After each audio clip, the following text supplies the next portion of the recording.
ಪ್ರೀತಿಯ ಸ್ನೇಹಿತರೆ, ನಿಮ್ಮೆಲ್ಲರಿಗೂ ನಮಸ್ಕಾರ. ನಾನು KJ ಹಳ್ಳಿ ಸುರೇಶ್. ಕೋಟ್ಯಾಂತರ ಹಿಂದೂ ಬಾಂಧವರ, ಹಿಂದೂ ಸಮುದಾಯದವರ ಧಾರ್ಮಿಕ ಭಾವನೆಯನ್ನು ಘಾಸಿಗೊಳಿಸೋ ಕೆಲಸವನ್ನು, ಕೋಟ್ಯಾಂತರ ಹಿಂದೂಗಳ ನಂಬಿಕೆಯನ್ನು, ಶ್ರದ್ಧೆಯನ್ನು,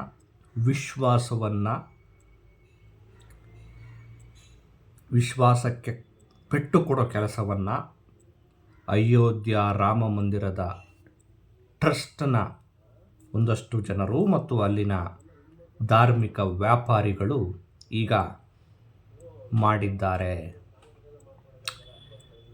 500 ವರ್ಷಗಳಿಂದ ಯಾವ ಮಂದಿರಕ್ಕಾಗಿ ಚಾತಕ ಪಕ್ಷಿಯಂತೆ ಜನ ಕಾಯ್ತಾ ಇದ್ದರು, ಒಂದು ಧಾರ್ಮಿಕ ಶ್ರದ್ಧೆಗೋಸ್ಕರ, ಸಂತೃಪ್ತಿಗೋಸ್ಕರ, ರಾಮ ಹುಟ್ಟಿದ ನೆಲದಲ್ಲಿ ಒಂದು ಮಂದಿರ ಆಗಬೇಕು ಅಂಥೇಳಿ ನಿಜವಾದ ಹಿಂದೂಗಳು ಕಾತುರದಿಂದ ನೋಡ್ತಾ ಇದ್ದರು. ಆ ಮಂದಿರ ನಿರ್ಮಾಣ ಆಗಲಿ ಅಂಥೇಳಿ ನಿರೀಕ್ಷೆ ಮಾಡ್ತಾಯಿದ್ರು. ಆದರೆ ಈಗ ಗೊತ್ತಾಗ್ತಾ ಇದೆ, ಒಂದಷ್ಟು ಹಿಂದೂ ಜನರು ಆ ಮಂದಿರ ಒಂದು ಧಾರ್ಮಿಕ ಒಂದು ಸಂತೃಪ್ತಿಗೋಸ್ಕರ ಅಪೇಕ್ಷೆ ಪಟ್ಟಿದ್ರೆ ನಿರ್ಮಾಣ ಆಗಲಿ ಅಂತ. ಆದರೆ ಇನ್ನೊಂದಷ್ಟು ಜನರು ಮಂದಿರ ಯಾಕೆ ಬೇಕು ಅಂತ ಅಂದರೆ ಅಲ್ಲಿ ಲೂಟಿ ಮಾಡೋಕ್ಕೆ ಬೇಕು ಅಂಥೇಳಿ ಅಂದುಕೊಂಡಿದ್ದರು ಅಂತ ಕಾಣುತ್ತೆ.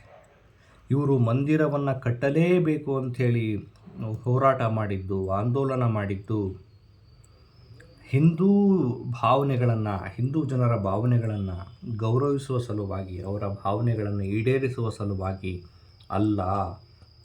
ಅಲ್ಲಿ ಒಂದು ಪ್ರಾರಂಭದಲ್ಲಿ ರಾಮ ಮಂದಿರ ಕಟ್ತೀವಿ ಅಂಥೇಳಿ ದೇಶದ ಜನರಲ್ಲಿ ಹೇಳಿ ರಾಮ ಮಂದಿರದ ಹೆಸರಲ್ಲಿ ಅಧಿಕಾರಕ್ಕೆ ಬಂದರು. ಮಂದಿರ ಕಟ್ತೀವಿ, ಇಟ್ಟಿಗೆ ಕೊಡಿ, ಮಂದಿರ ಕಟ್ತೀವಿ, ಕಬ್ಬಣ ಕೊಡಿ, ಮಂದಿರ ಕೊಡ್ತೀವಿ, ದೇಣಿಗೆ ಕೊಡಿ, ಮಂದಿರ ಕಟ್ತೀವಿ, ಓಟ್ ಕೊಡಿ. ನೋಡಿ, ಧರ್ಮವನ್ನು, ದೇವರನ್ನು, ರಾಮನನ್ನು, ಮಂದಿರವನ್ನು ಈ ಕೆಟ್ಟ ರಾಜಕಾರಣಿಗಳು ಈ ಬಿ ಜೆ ಪಿಗರು ಧರ್ಮವನ್ನು, ದೇವರನ್ನು, ಮಂದಿರವನ್ನು ರಾಜಕಾರಣಕ್ಕೋಸ್ಕರ, ಅಧಿಕಾರಕ್ಕೋಸ್ಕರ ದುರ್ಬಳಕೆ ಮಾಡಿಕೊಂಡ್ರು. ನೋಡಿ, ರಾಮ ಮಂದಿರ ಕಟ್ತೀವಿ, ನಮ್ಗೆ ಓಟ್ ಹಾಕಿ. ರಾಮ ಮಂದಿರ ಕಟ್ತೀವಿ, ನಮಗೆ ಕೋಟಿಗಟ್ಟಲೆ ದೇಣಿಗೆ ಕೊಡಿ. ರಾಮ ಮಂದಿರ ಕಟ್ತೀವಿ, ಇಟ್ಟಿಗೆ ಕೊಡಿ. ರಾಮ ಮಂದಿರ ಕಟ್ತೀವಿ, ಕಬ್ಬಣ ಕೊಡಿ. ರಾಮ ಮಂದಿರ ಕೊಡ್ತೀವಿ, ಎಲ್ಲ ಕೊಡಿ. ಜನ ಕೊಟ್ಟರು, ಕಟ್ತಿದ್ದಾರೆ. ನಮ್ಮದು ಒಂದು ಕಾಣಿಕೆ ಇರಲಿ, ಭಕ್ತಿ ಇರಲಿ ಅಂತ ಕೊಟ್ಟರು. ಈ ರಾಮ ಮಂದಿರ ಆಂದೋಲನ ಶುರುವಾಯ್ತಲ್ಲ, ಆ ಸಂದರ್ಭದಲ್ಲಿ ನಿಮಗೆ ಎಲ್ರಿಗೂ ಗೊತ್ತಿದೆ, ಪತ್ರಕರ್ತ ಪಿ ಲಂಕೇಶ್ ಅವರು ಒಂದು ಮಾತು ಹೇಳ್ತಾರೆ, ಯಾವಾಗಲೂ ಹೇಳ್ತಾ ಇರ್ತೀನಿ ನಾನು. ಇಟ್ಟಿಗೆ ಪವಿತ್ರವಲ್ಲ, ಜೀವ ಪವಿತ್ರ ಅಂತ. ಅಂದರೆ ಇವರು ಇಟ್ಟಿಗೆ ಕೇಳ್ತಾ ಇದ್ದಾರಲ್ಲ ಮಂದಿರ ಕಟ್ಟೋದಕ್ಕೋಸ್ಕರ. ಇಟ್ಟಿಗೆ ಮುಖ್ಯ ಅಲ್ಲ ಕಣ್ರಪ್ಪ, ದೇವಸ್ಥಾನ ಮುಖ್ಯ ಅಲ್ಲ ಕಣ್ರಪ್ಪ, ಜೀವಗಳು, ಮನುಷ್ಯರು ಮುಖ್ಯ ಅಂತ. ಈ ರಾಮ ಮಂದಿರ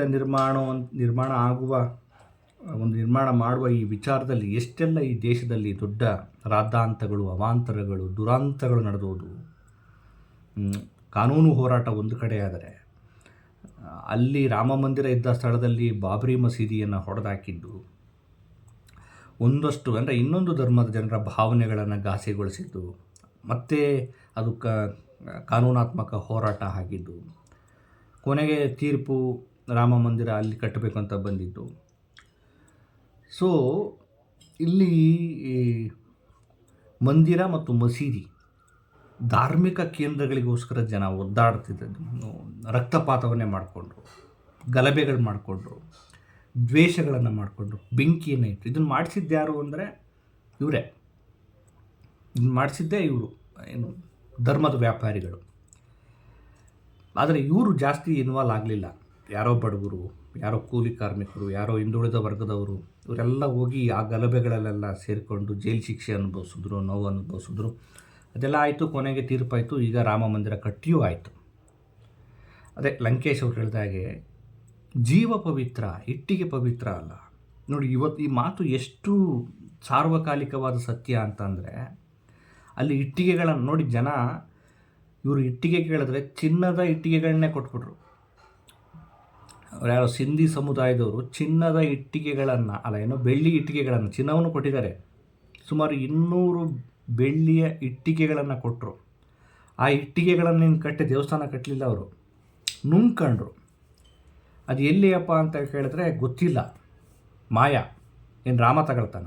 ರಾಮನಿಗೆ ನಿಮ್ಮ ದುಡ್ಡು, ನಿಮ್ಮ ಒಡವೆ, ನಿಮ್ಮ ಇಟ್ಟಿಗೆಗಳು ಬೇಕಾ?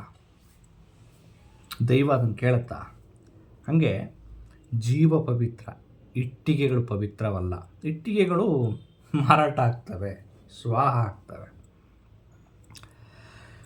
ಸೊ ತುಂಬ ಒಳ್ಳೆಯ ಮಾತು ಅದು. ಜೀವ ಪವಿತ್ರ, ಇಟ್ಟಿಗೆ ಪವಿತ್ರ ಅಲ್ಲ ಅಂತ. ಈಗ ರಾಮ ಮಂದಿರ ಕಟ್ಟಿದ್ರು, ರಾಮ ಮಂದಿರ ಕಟ್ತೀವಿ ಅಂತ ಅಧಿಕಾರಕ್ಕೆ ಬರೋಕ್ಕೆ ನೋಡಿದ್ರು. ಈಗ ರಾಮ ಮಂದಿರ ಕಟ್ಟಿದ್ರು, ಅಧಿಕಾರಕ್ಕೆ ಬಂದರು. 12 ವರ್ಷಗಳಲ್ಲಿ ಅಧಿಕಾರ ನಡೆಸ್ತಾ ಇದ್ದಾರೆ, 12 ವರ್ಷ. ಈಗ ಕೋಟ್ಯಾಂತರ ಜನರ ಹಿಂದೂಗಳ ಭಾವನೆಗೆ ಘಾಸಿಯಾಗಿರೋದೇನೆಂದರೆ, ಇವರು ಏನು ಆಂದೋಲನ ಮಾಡಿದ್ರು, ಏನು ನಾವು ರಾಮ ಮಂದಿರ ಕಟ್ತೀವಿ ಅಂತ ಹೇಳಿದ್ರಲ್ಲ, ಅಲ್ಲಿ ಸೇರ್ಕೊಂಡಿದ್ದೆಲ್ಲ ಅವರೇನೆ, ಇನ್ನೇನು ಬೇರೆ ಹೊರಗಡೆ ಅವರಲ್ಲ. ಆ ಟ್ರಸ್ಟ್ನಲ್ಲಿರೋರು, ಆ ಟ್ರಸ್ಟ್ನಲ್ಲಿ ಇರುವಂಥವ್ರು ಬಹುತೇಕ ಸಂಘ ಪರಿವಾರದವರು, BJPಗರು. ಈಗ 8 ಜನರನ್ನು ಅರೆಸ್ಟ್ ಮಾಡಿದ್ದಾರೆ. ಈ ಒಂದು ಹುಂಡಿ ದೇಣಿಗೆ ಕಳವು, ಹುಂಡಿ ಕಳವು ವಿಚಾರಕ್ಕೆ ಸಂಬಂಧಪಟ್ಟಂಗೆ. ಇನ್ನೊಂದು ಮುಖ್ಯವಾದ ವಿಚಾರ ಏನಂದರೆ, ಚಂಪತ್ ರಾಯ್ ಅಂತ, ಆ ಒಂದು ರಾಮ ಮಂದಿರ ತೀರ್ಥಕ್ಷೇತ್ರ ಟ್ರಸ್ಟ್ನ ಪ್ರಧಾನ ಕಾರ್ಯದರ್ಶಿ, ಆಮೇಲೆ ಇನ್ನೊಬ್ಬ ಸದಸ್ಯ ಮಿಶ್ರಾ ಅಂತ, ಇವರು ರಾಜೀನಾಮೆ ಕೊಡಿ ಅಂತ ಹೇಳಿದ್ದಾರೆ. ರಾಜೀನಾಮೆಯನ್ನು ಕೊಟ್ಟಿದ್ದಾರೆ, ನೈತಿಕ ಹೊಣೆ ಹೊತ್ತು. ನಿಮ್ಮ ರಾಜೀನಾಮೆ, ನಿಮ್ಮ ಯಾರನ್ನೋ ಒಂದು 8 ಜನ ಅರೆಸ್ಟ್ ಮಾಡಿಬಿಟ್ರೆ ಆಯಿತಾ? ಅಂದರೆ ಇವರು ಈ ದೇಶದ ಜನರಿಗೆ ನಾವು ಎಂಥವರು, ನಾವು ಮಂದಿರ ಕಟ್ಟಿದ್ದು ಯಾಕೆ, ನಾವು ಮಂದಿರ ಕಟ್ತೀವಿ ಅನ್ನೋ ಉದ್ದೇಶನ ಇಟ್ಕೊಂಡಿದ್ದು, ಅದನ್ನು ರಾಜಕಾರಣ ಮಾಡಿದ್ದು, ಅದನ್ನು ಒಂದು ರೀತಿ ದೊಡ್ಡ ಆಂದೋಲನ ಮಾಡಿದ್ದು, ಆಮೇಲೆ ಮಂದಿರ ಕಟ್ಟಿ ನಾವೇನು ಮಾಡ್ತೀವಿ, ನಮ್ಮ ಉದ್ದೇಶ ಏನು ಅನ್ನೋದನ್ನು ಅವರೇ ಸಾಬೀತುಪಡಿಸೋದು. ದೇಶದ ಜನ ಅರ್ಥ ಮಾಡ್ಕೊಳ್ಬೇಕು. ಇವರು ರಾಮ ಮಂದಿರ ಅಂದರೆ ಏನು ಮಾಡ್ತಾರೆ, ರಾಮ ಮಂದಿರ ಅಂದರೆ ಏನು ಮಾಡ್ತಾರೆ ಅಂದರೆ ಇದನ್ನೇ ಮಾಡೋದು ಅವರು. ಕೋಟ್ಯಾಂತರ ರೂಪಾಯಿ ದೇಣಿಗೆ ಬರುತ್ತೆ, ಅದಕ್ಕೆ ಲೆಕ್ಕ ಇಲ್ಲ, ಬುಕ್ಕ ಇಲ್ಲ, ಅಕೌಂಟಬಿಲಿಟಿ ಇಲ್ಲ, ಅದಕ್ಕೊಂದು ಪಾರದರ್ಶಕತೆ ಇಲ್ಲ. ಜನ ದಡ್ರು, ಹುಚ್ಚರು, ಹುಂಬರು, ರೀತಿ ಭಾವನಾತ್ಮಕವಾಗಿ ಹೆಚ್ಚು, ಧಾರ್ಮಿಕವಾಗಿ ಹೆಚ್ಚು ಅಟ್ಯಾಚ್ ಆಗಿರೋವಂಥವ್ರು. ಅಲ್ಲಿ ಎಷ್ಟೋ ಜನ ಬೀದಿಲಿ, ಎಷ್ಟೋ ಜನ ವಿದ್ಯಾರ್ಥಿಗಳಿಗೆ ದುಡ್ಡಿರಲ್ಲ, ಅವ್ರಿಗೆ ಮನೆ ಇರಲ್ಲ. ಅವ್ರಿಗೊಂದು ಮನೆ ಕಟ್ಟಿಸ್ಕೊಡಿ, ವಿದ್ಯಾರ್ಥಿಗಳಿಗೊಂದು ಸ್ಕೂಲ್ ಫೀಸ್ ಕೊಡಿ, ಅವ್ರಿಗೊಂದು ವಿದ್ಯಾಭ್ಯಾಸಕ್ಕೊಂದು ಒಳ್ಳೆಯ ವ್ಯವಸ್ಥೆ ಮಾಡಿ ಹೇಳಿದ್ರೆ ಮಾಡಲ್ಲ ಅವರು. ತಂದಿಲ್ಲಿ ಸುರಿತಾರೆ. ಇವರು ನುಂಗ್ಲಿ ಅಂತ, ಈ ಕದೀಮ್ರು, ಈ ಕಳ್ಳರು ನುಂಗ್ಲಿ ಅಂತ ಸುರಿತಾರೆ. ಅದೇ ಈ ದೇಶದಲ್ಲಿ ದೇವರು, ಧರ್ಮ, ಮಂದಿರ ಇವೆಲ್ಲ ಕೂಡ ಒಂದು ಬಿಸ್ನೆಸ್. ತುಂಬ ಚೆನ್ನಾಗಿ ವ್ಯಾಪಾರ ಮಾಡ್ತಾರೆ. ಚುನಾವಣೆ ಟೈಮಲ್ಲಿ ಚೆನ್ನಾಗಿ ವ್ಯಾಪಾರ ಮಾಡಿ ಅಧಿಕಾರಕ್ಕೆ ಬರ್ತಾರೆ. ದೇವರು ಅಂದರೆ ಸಾಕು, ಜನ ಬಂದು ದುಡ್ಡು ಸುರಿತಾರೆ. ದೇವ್ರು ನಿಮ್ಮ ಒಳಗಡೆ ಇದ್ದಾನಪ್ಪ, ನೀವು ಒಳ್ಳೆ ಕೆಲಸ ಮಾಡೋದ್ರಲ್ಲಿ ದೇವರಿದ್ದಾನೆ. ಬಸವಣ್ಣವ್ರನ್ನ ಓದ್ಕೊಳ್ರಪ್ಪ ಅಂದರೆ ಓದ್ಕೊಳ್ಳಲ್ಲ ಅವರು. ತನ್ನ ತಾನು ಅರಿದಾಡೆ ತಾನೇ ದೇವ ನೋಡ ಅಂತಂದರೆ ಅದು ಅರ್ಥ ಆಗಲ್ಲ ಅವರಿಗೆ. ಆಮೇಲೆ ಈ ಧಾರ್ಮಿಕ ಕ್ಷೇತ್ರಗಳು ಶೋಷಣೆಯ ಕೇಂದ್ರಗಳು ಅಂತ ಹೇಳಿದರೆ ಅರ್ಥ ಆಗಲ್ಲ.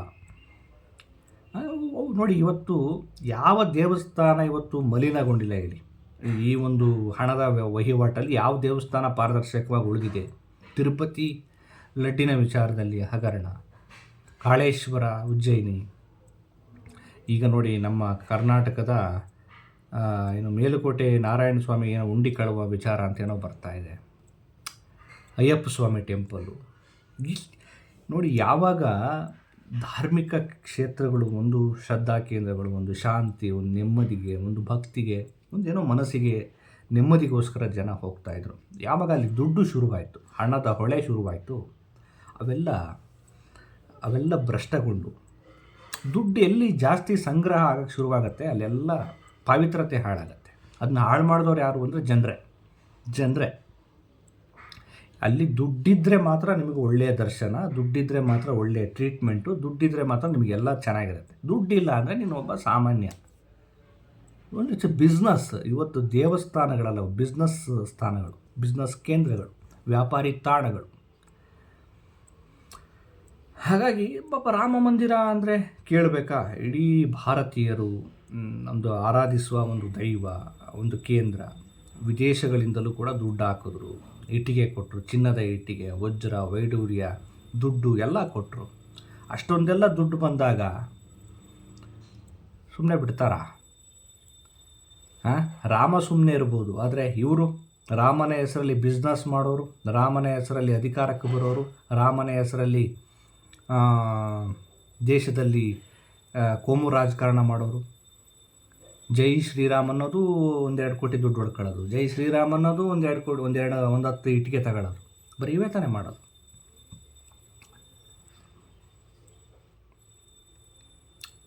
ಇದು ಅವರ ಮುಖವಾಡವನ್ನು ಅವರೇ ಬಯಲು ಮಾಡ್ಕೊಂಡಿದ್ದಾರೆ. ನಾವೆಂಥ ಕೆಟ್ಟವರು, ನಾವು ದೇವರನ್ನು, ಧರ್ಮವನ್ನು, ರಾಮನನ್ನು ಇವನ್ನೆಲ್ಲ ಇಟ್ಕೊಂಡು ಹೆಂಗೆ ನಿಮಗೆ ಪಂಗನಾಮ ಹಾಕ್ತೀವಿ ಅಂತೇಳಿ ಅವರೇ ಸಾಬೀತುಪಡಿಸಿದ್ದಾರೆ. ಅವರೇ ನಾವು ಧರ್ಮ ಅಂದರೆ ಏನು ಮಾಡ್ತೀವಿ, ದೇವರು ಅಂದರೆ ಏನು ಮಾಡ್ತೀವಿ, ನಿಮಗೆ ದೇವರು ಧರ್ಮದ ಹೆಸರಲ್ಲಿ ಹೆಂಗೆ ಮೋಸ ಮಾಡ್ತೀವಿ ಅನ್ನೋದನ್ನು ಅವರೇ ಸಾಬೀತುಪಡಿಸಿದ್ದಾರೆ. ಇನ್ನು ಅವರನ್ನು ಬೆಂಬಲಿಸೋ ಮೊಬ್ಬ ಭಕ್ತರು ಏನು ಹೇಳ್ತಾರೋ ಗೊತ್ತಿಲ್ಲ. ಜನ ಯೋಚನೆ ಮಾಡಬೇಕಾಗಿದೆ. ನೀವು ಕೊಡುವ 1 ರೂಪಾಯಿ ಕೂಡ ಅರ್ಹ ವ್ಯಕ್ತಿಗೆ, ಅರ್ಹ ಕೆಲಸಕ್ಕೆ ಉಪಯೋಗ ಆಗ್ತಾಯಿಲ್ಲ. ಈ ದಗಾಕೋರರು, ಈ ಲೂಟಿಕೋರರು, ಈ ಖದೀಮರು, ಈ ಧರ್ಮದ ವ್ಯಾಪಾರಿಗಳು, ಈ ಕೋಮುವಾದಿಗಳು, ಈ ಸಂಘ ಪರಿವಾರದ ಹಿನ್ನೆಲೆಯ ಈ ಕೋಮು ಪ್ರಚೋದಿತರು ನುಂಗುತ್ತಾರೆ. ಅದು ದುಡ್ಡು ಬಡವನಿಗೆ, ಅರ್ಹನಿಗೆ, ಈ ಬೇಕಾದವನಿಗೆ ತಲುಪಬೇಕು. ಏನು ರಾಮನೇ ನೀವು ಕೊಟ್ಟಿರೋ ದುಡ್ಡೆಲ್ಲ ರಾಮ ತಗೊಳ್ತಾನೆ? ರಾಮನಿಗೆ ಏಕಬೇಕು? ರಾಮ ಮಾತಾಡ್ತಾನೆ, ಕಳ್ತನ ಮಾಡಿದ್ರು ಸುಮ್ಮನೆ ಇರ್ತಾನೆ, ನೀವು ಕೊಟ್ಟರು ಸುಮ್ಮನೆ ಇರ್ತಾನೆ, ಕೊಡದೇ ಇದ್ದರೂ ಸುಮ್ಮನೆ ಇರ್ತಾನೆ. ರಾಮನ ಹೆಸರಲ್ಲಿ ಇವರು ಲೂಟಿ ಮಾಡ್ತಾಯಿದ್ದಾರೆ. ಸೊ ಒಟ್ಟಾರೆ ರಾಮ ಮಂದಿರ ಕಟ್ಟಿದ್ದೇಕೆ ಅಂದರೆ ನಾನು ಹೇಳಿದೆ, ನಿಮಗೆ ಅರ್ಥ ಆಗಿದೆ ಇದಕ್ಕೆ. ಸೊ ದೇವರು, ಧರ್ಮ, ಜಾತಿ ಅಂತ ಹೇಳಿದ್ರೆ ನೀವೇನು ಮಾಡಬೇಕು ಅನ್ನೋದನ್ನು ಯೋಚನೆ ಮಾಡಿ. ಮುಂದಿನ ಚುನಾವಣೆಯಲ್ಲಿ ನೀವು ಜಾಗೃತ ಆಗಲಿಲ್ಲ ಅಂದರೆ ಮತ್ತಷ್ಟು ಲೂಟಿ ಮಾಡ್ತಾರೆ.